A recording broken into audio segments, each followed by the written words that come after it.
USDJPY today analysis. Hello friends and welcome to your channel TubeCore. In this video we'll talk about dollar against yen. So before we start the video, if you're new to the channel, then make sure you subscribe, like and share, and below the video you'll see this link says swing trading and automation. So if you want to grow your account 27% per year without doing anything, then check out the first link, and then if you want to book consultation with me, then you can check out the second one and join free Telegram and do all of that and blah blah blah.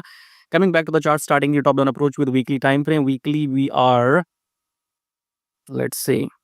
So we have taken this high, so this might be a reversal, okay? So this high has been taken by this wick, as you can see, and then we had engulfing bearish candle last week, and now this is the current week. So we are going down. Coming back to daily time frame. Daily, I told you in my last video, we have to wait until the rejection from the EMA, then we go down. Coming back to 4 hour again, we are, we will not take, because we are at the support right now. This is your last low, okay?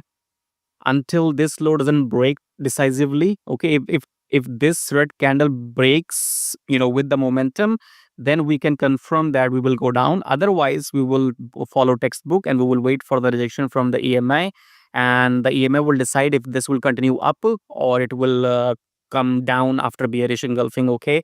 Time will tell. So right now, do nothing, okay? USDJPY, I'm not looking to trade. Go and watch my Euro USD and GBP USD, and you can decide one of those pairs to trade. Subscribe, like and share, and join the brokers and get the link. You will find all the links below. Check them out. I'll see you in my next video.